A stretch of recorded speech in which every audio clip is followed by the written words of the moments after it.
Fast Forward Productions. The women are speaking. This is Initiated Survivor, where we share survivors' voices and our stories of recovery and reclaiming our power. I'm Kelsey Harper. I'm a clinical psychologist and a survivor, and I like to share helpful tips and skills about recovery from trauma. As a community of survivors, we have tremendous power to change the world, so thank you so much for being here. Here we discuss stories and information that is relevant to survivors of gender-based violence and sexual violence. These topics may be triggering and are for adult ears only, so please be mindful of your needs throughout.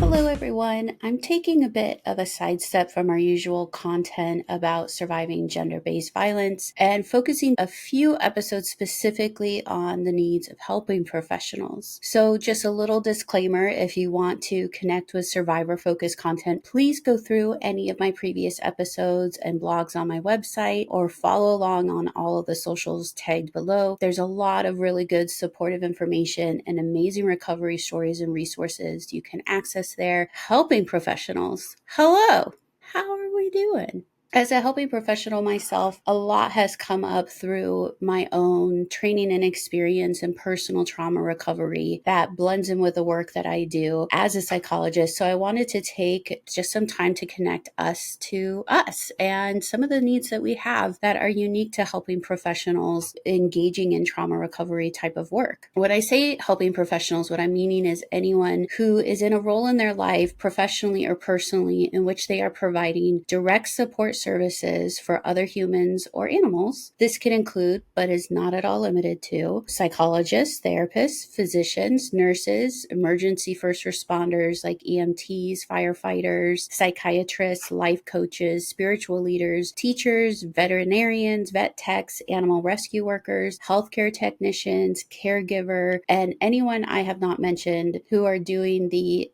absolutely necessary and very underappreciated care support in the world. By underappreciated, specifically by our corporate capitalistic system, I suspect most, if not all, of the folks listening to this are highly appreciative of helping professionals in their lives and definitely understand the value of them. But every single one of us got into this line of work for the obvious purpose of caring deeply for people and wanting to help others. For many of us, this comes from very deeply rooted personal values and cultural community values, identifying us with the ways in which that we contribute to the betterment of the world and the role that we play in challenging, dismantling, and destroying harmful, oppressive systems that create ongoing trauma for other people. Who we see ourselves to be is deeply linked to the way that we show up for our work. We care so much about the people we help and the work that we're doing. Many of us have really big empathy and feel very deeply for others and are often very emotionally moved by the experience and the suffering of others. Our jobs are hard and they are stressful. We're uniquely and very closely exposed to the trauma of others and often are directly involved in the recovery from it at all stages, from the immediate crisis intervention to long-term ongoing care. We are bearing very close witness to the harm that is perpetrated on people we care about, to the pain of the injuries of that harm, and to the incredibly difficult process of recovery. This close proximity, close exposure makes us very vulnerable to what we call vicarious traumatization. Right now, we're all providing the support. All of us helping professionals are providing all of the support, bearing witness and caring for people in the context of and in an environment of ongoing systemic oppression, global and domestic violence, continued erosion of personal and civil liberties and rights, and a rising sense of helplessness and fear for our future. We as helping professionals working in trauma recovery are also in the midst of ongoing traumatic exposure ourselves, living in this world, trying to survive and care for ourselves and our loved ones, as well as those that we are providing our help to. It's a lot to be holding, a lot to be carrying. So in this first episode of this special mini series that I'm taking specifically for helping professionals, I'm going to speak about burnout, a phrase all of us millennials are all too familiar with, and Gen Z, hopefully, wholly resisting. Yay, Gen Z, we're with you. But what is burnout? Burnout is not simply getting tired of working or feeling too stressed or needing a weekend, a break, a vacation. Those are all things that like our white supremacy-based capitalism likes to make us think is burnout, so that it's something we willingly accept as just part of living in this world and continue to offer our productivity regardless of our burnout. Burnout is ongoing, significant mental, physical, and emotional exhaustion brought on by chronic unresolved stress. Burnout is characterized by a loss of motivation, loss of feeling joy or pleasure in normally pleasant activities, loss of creativity, isolation, withdrawal, flat or low mood, sleep disturbances, negative beliefs about ourselves and others and the condition of the world, pessimism, cynicism, and reduced performance at work and at home. This sounds very familiar, right? These are all symptoms that we have diagnostically for depression and mood disorders. Burnout is not short-lived or temporary. Once it sets in, research actually shows that it can and will take years to recover and return to baseline functioning. Years. On average, research is showing that it takes 3 years of taking a break from things, of rest, of recovery, all of these kinds of stuff. We're going to talk more about what those are later, in order to return to baseline functioning. This is why a 2-week vacation will not ever come close to reducing burnout, let alone an extended weekend or even just a normal weekend. It's not going to help reduce burnout. Burnout also will not be solved by simply getting a break from work. All the stressors that contribute to burnout, things like work being tied to our survival and our livelihood, our wages getting less and less while the cost of living continues to get inflated, taking a break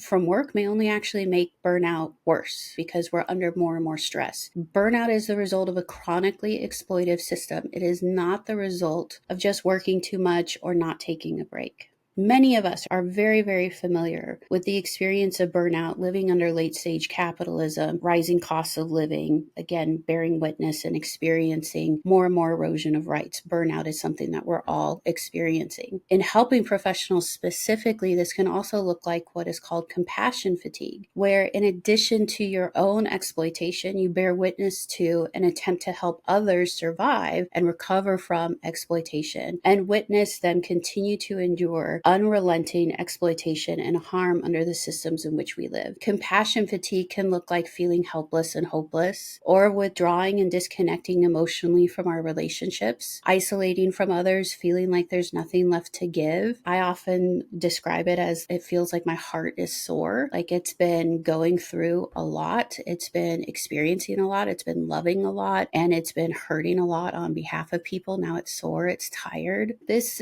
compassion fatigue can be especially painful to feel as a helping professional because we are so strongly connected to valuing empathy and compassion and care for others. So there's also this moral injury that comes with compassion fatigue and burnout because we strongly value offering compassion and empathy, and that is the thing that we are having a hard time accessing or we feel totally depleted of. So there's this moral injury, this sense of doing wrong or not living by our values. That can happen here as well. That compounds the experience of burnout. So what makes us prone or at risk for burnout? Some of the things that make us at most risk for burnout are environmental, like living in high stress environments, living in late stage capitalism. The majority of people feel ongoing persistent survival stress with cost of living climbing while wages are not. Wage theft, resource hoarding by the elite create and perpetuate this stress. For example, housing crises are created and sustained by wealthy people and banks purchasing tons of land at any price because they can afford it, and creating scarcity of living space, and thus artificially increasing demand and market rate for housing. Now the average human is paying more than 50% of their wages to rent a home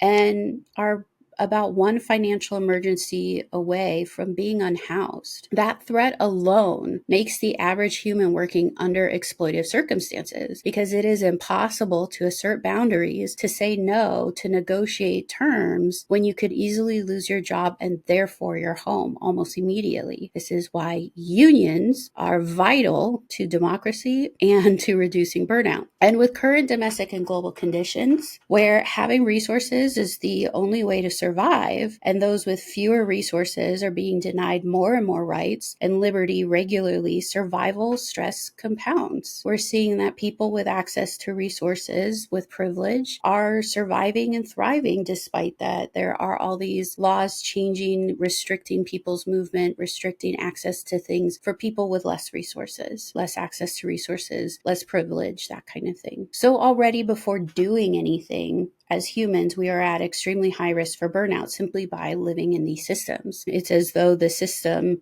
might be the problem, not the individual. Additionally, things that can put us at higher risk for burnout include being neurodivergent, operating in a very strict neurotypical world, accumulation of traumatic exposure compounding on itself, having anxiety, depression, mood instability, intergenerational trauma, and intergenerational resource denial and the impact that takes on our bodies, any health conditions, disability, chronic pain, and generally giving a fuck about the world. It's going to put us at higher risk for burnout. So pretty much everyone except wealthy cishet white men, or the most privileged in our world, are at risk for burnout. Yes, that's true. The point of this isn't to say, boy, it's looking bleak and that sucks, but to assert very, very strongly that burnout is not an individual failing. It is not an individual problems, and individuals do not cause their burnout. Our solutions for burnout, therefore, cannot be individualistic either, and must engage mobilizing people into communities and activating communities into changing our status quo and demanding better. Again, we come back to unions. Unionize. Does this mean that you shouldn't take that vacation? Absolutely not. Not at all.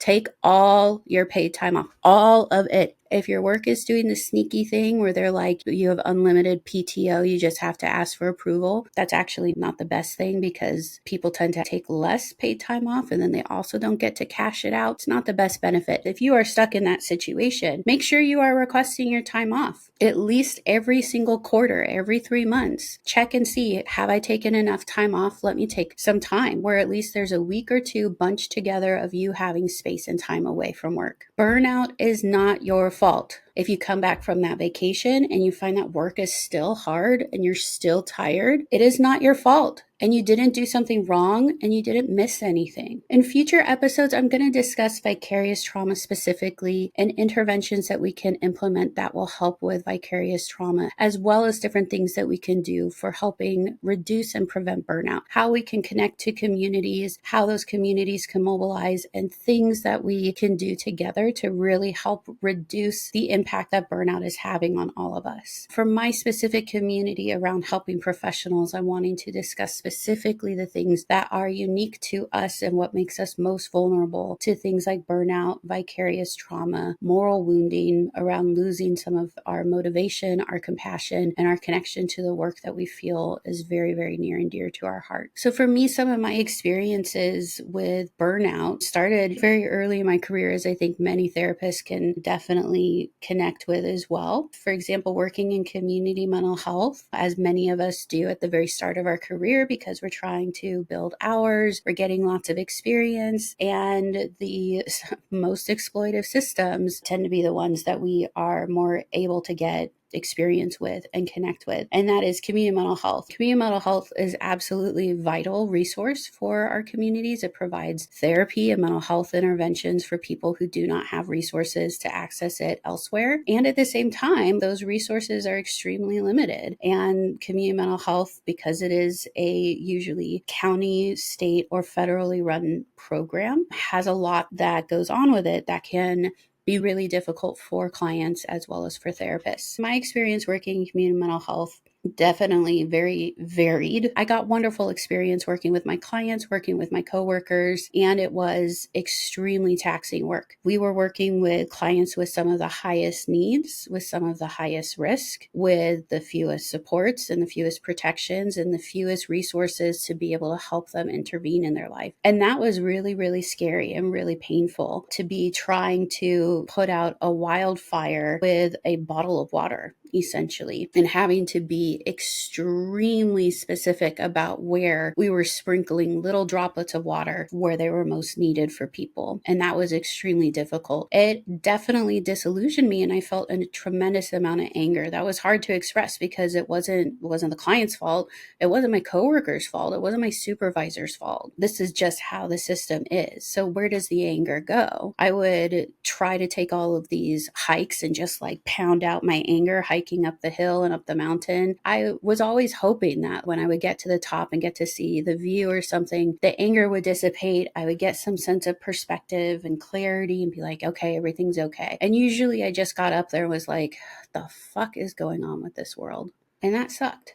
Oftentimes, what I really took away from those hikes was this system isn't changing. And that was really painful. It involved a lot of grief. With grieving comes things like denial, anger, bargaining, all of those kinds of things. And part of my denial and anger and bargaining was to work harder and to work more. And mental health, community mental health already works us to the bone extremely, with not just the amount of hours that we have to provide, but also all of the paperwork that we have to do. And also like our constantly being threatened that we're going to lose our job at any minute if we aren't booking enough hours, working enough hours, writing enough documentation. So in addition to working with extremely high need populations, we also are day to day just like being reminded that we might lose everything that we're working for. Really, really hurtful. Really awful place to be. So I decided, because I'm someone who likes to try to take control when I don't have it rather than surrendering to it, to just work harder and work. I worked at community mental health. I did extra hours that I obviously wasn't paid for. And then also started working in private practice, a group practice, as an intern as well under someone's licensure in the evenings and the weekends, and was working a tremendous amount and got incredibly burnt out and built up a sense of compassion fatigue, in the sense that there was this full emotional numbing. Like I really felt like I didn't have any emotions at all to offer anybody. It was really hard to feel anything. No joy, no sadness, no anger, nothing. Just kind of like a lot of cynical scoffs, like pretty much in the face of everything. And I felt like I had nothing to offer friends and family, and therefore started to isolate in really extreme ways from them, because what was I going to talk about? Like I had nothing to offer them to talk to them about, but I also had no energy to sit with them while they're sharing something, even though I really care about them and I want to be there for them. I had nothing for that either. And then also developed what I call the 500-yard stare. And this is very, very common for folks that have trauma, that have burnout, that have seen some shit kind of thing. And the 500-yard stare is just like you're kind of gazing off into the abyss and your mind is drifting. So for me, it was this 500-yard stare, often very similar to when I had hiked to the top of those mountains and being like, what the fuck is this world? That 500-yard stare just would kind of set in and interrupt most of my days, my conversations, that kind of thing. It's also a bit of a dissociation. I was much more connected and still trying to grapple with a sense of control and figuring this out. I would sometimes sit for hours just journaling constantly, thinking that like if I could work out how I thought and felt about things, I'd find a solution, something that would work, something that would bring back the joy and the motivation for this work that meant so much to me. I didn't really tell anybody that I was feeling burnt out or that this was happening. It felt like this was just what we were all supposed to deal with. And in many ways, it's what other people were saying. They all were burnt out. They all were tired. We're still doing this work anyways, because we all have to pay our bills. We all have to be there and we want to be there for people. But we all just then started interacting less and less. We don't talk to each other. One of the things that I tried was changing my job. And that definitely did help. Being able to change my job to a place where I was not working as much and was getting paid a little bit more definitely helped. But that did not change the system and the problems with the system. And part of that system, not just mental health care, is also our capitalistic system, in which there are fewer and fewer resources for more and more people, where fewer and fewer people are getting all of the resources. So no amount of working is actually going to kind of get a leg up on that. And so I found that even working with treatment programs and teaching, when I felt even more connected to communities of professionals and felt like there was so much more space for us to be humans, which was really wonderful, and getting to share the shared pain and joy and celebrations of this work, I still had to work a ton. So did a ton of people, and were very much exposed to a lot of people's pain and suffering as well as our own. And I noticed that, like, when I look back at this time, I don't have a lot of memories of it because my mind was constantly so focused on the next thing that needed to be done, the next hurdle I needed to jump. But ultimately, really, like, my mind was just constantly focused on when this is better, when this is over, then I get to be present and live my life. Then I get to actually really be in these moments with people and really feel the depth and the meaning of them. I loved teaching, and I loved working with students and meeting with them every week. It's one of my favorite jobs. I love my work with clients, and I loved all of my colleagues and the teams that I worked on and the ways that we supported each other. And it's also hard to remember times when I felt particularly keyed in, joyful, or meaningfully connected to this work. That's because we have these burnout needs that are not getting met. So part of why I want to do this mini series is actually to start really generating more dialogue and open conversation around burnout in general, but especially burnout with helping professionals, and make this something that we are specifically intervening with in our communities of helping professionals in our treatment teams, with our peers on our consultation teams, that we reduce the stigma around being a helping professional that is suffering from our career. That having burnout and having vicarious trauma does not mean that we care any less for the people that we are working with, does not make us bad people, does not mean that we are withdrawing from them, but that this is something that we need, not just to be able to help other people, but because we are humans too. We can come back to having a life that is worth living, that is connected to our values around providing care and support. So stick with me over the next couple of months as I go through burnout, solutions for burnout, vicarious trauma, interventions we can make, and answer any questions that come up. Please definitely reach out on social media. You can email me, you can comment on any of the posts, and let me know what your questions are about burnout, what your questions are about vicarious trauma. You know, the final episode is going to be one where I'm answering all kinds of questions for everyone. So please include those, and I'll make sure to get to them in that episode. And thank you so much.